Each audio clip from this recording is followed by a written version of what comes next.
Recently, I've been thinking a lot about authentic connections and how society often makes you feel like you need to perform to fit a particular role. And in the long run, that actually makes your relationships feel strained and not genuine.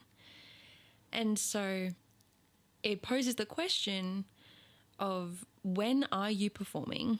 Like, how can you even catch yourself doing it? Because for me, I usually don't notice until it's too late. And maybe it doesn't even, because it's usually not a real thought, right? That you go into a relationship and you think, I'm going to act this way because I want to be loved. So I'm going to edit the parts of me that I believe need editing. That's usually a thoughtless process that just goes on in the background based on like beliefs that you have deep. And it reminds me of my previous relationships, my two previous relationships before the one I'm in now. I used to always pretend that I was dumb, like a lot dumber than I actually am. And I think the reason I did that was because at a young age, I learned that my partner at the time, who I ended up dating for 5 years, felt really good when he felt smart. And he felt really smart when he corrected me. And so I would intentionally make mistakes so that he could correct me and then he could feel better. And even today, I was watching The Big Bang Theory earlier, and Bernadette was saying that she's so much smarter than Howard, but she doesn't let him know because she's got to protect his manhood. And it really makes you wonder how much messaging from society, like even just TV shows, are we as women getting that we need to put ourselves down, or we need to hide our abilities so that the men in our lives can feel better. And I remember when I started dating my current partner, we went to a football game, and I know that the people on the field are called players. I don't know everything about positions and stuff like that, but I remember looking to him and saying, oh, so do the characters always play the same positions? Or like, do they always play as the same characters? Something like that. And I intentionally did that because I wanted him to correct me and then feel smart. And he didn't correct me. He's like, oh, he just gave me like the real answer. I don't even really remember. Like, they have stronger positions or whatever that they often play. But he didn't say they're not called characters. And I kind of realized, this man that I'm with doesn't need to correct me to make him feel better.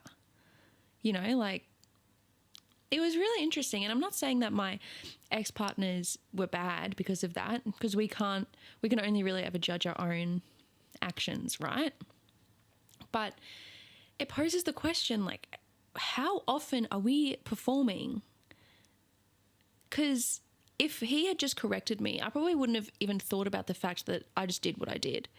But because he didn't, and I didn't get the reaction I wanted, the cycle that I was used to was interrupted, and it made me kind of reflect. And I've noticed that a lot in this relationship. It's probably my first proper good, healthy relationship, with good communication and everything like that. And, I feel like it's really important to find relationships like that where you can be yourself and you can be authentic and you don't feel like you need to be something else to make them happy. And maybe I just built the wrong foundation in previous relationships where I was acting not like myself. Like, I was acting stupid so they would feel smart. But that just, clarifies the importance of being authentic and being yourself. Another situation that comes to mind is when I was in high school.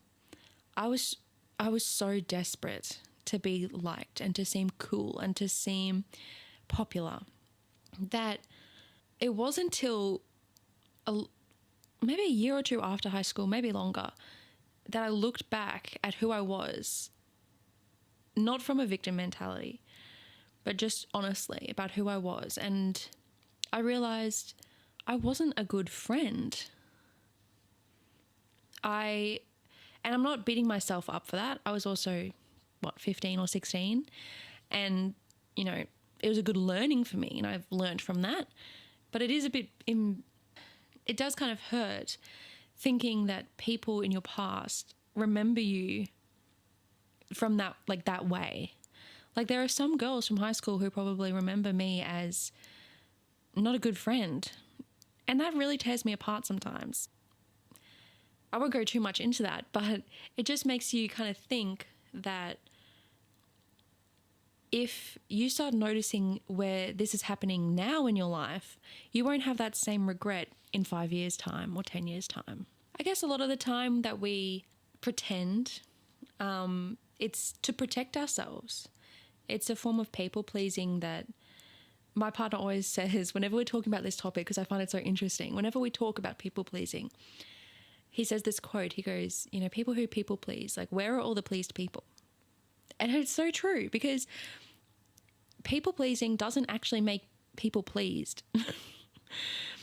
And it's counterintuitive because you do so much to seem a particular way.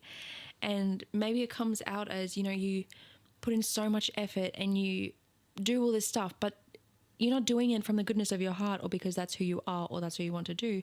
You're doing it because you expect something in return and then you don't get that thing in return.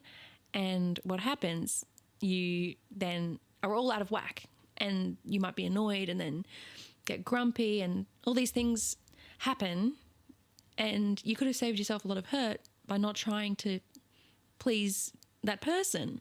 You could have just acted in alignment with your values and, saved yourself that heartbreak.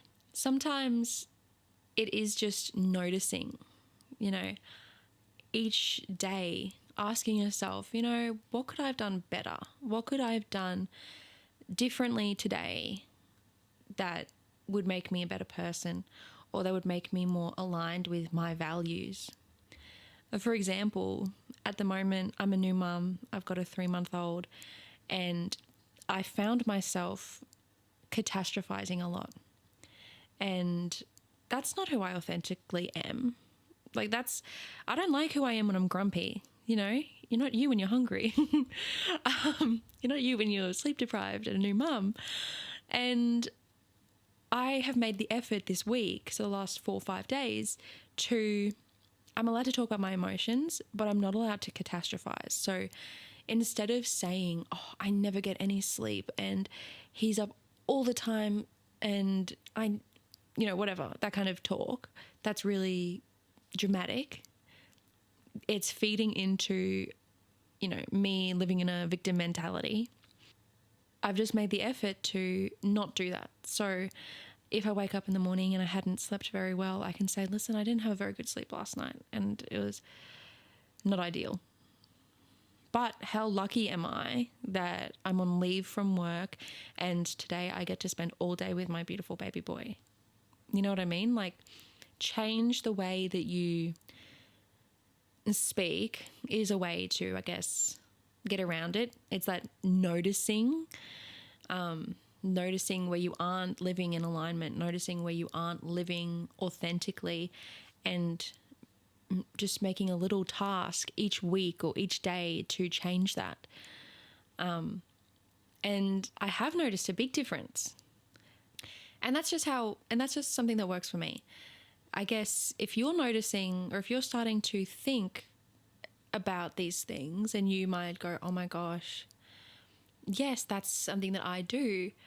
Maybe just start with something little. Like, it sounds so silly because we're taught it when we're so young, but pausing before we react and thinking before we speak. If someone asks you a question, maybe just make the effort once a day. If someone asks you a question, to pause and think about the answer, your honest truth answer, and then speak. Because that'll help you live authentically. That will help you reconnect with who you really are and bring that person to your relationships. And when you're building new relationships, really making that effort as well to not pretend to be someone else, because you can't pretend to be someone else forever. So it's just going to be doomed from the beginning if you do.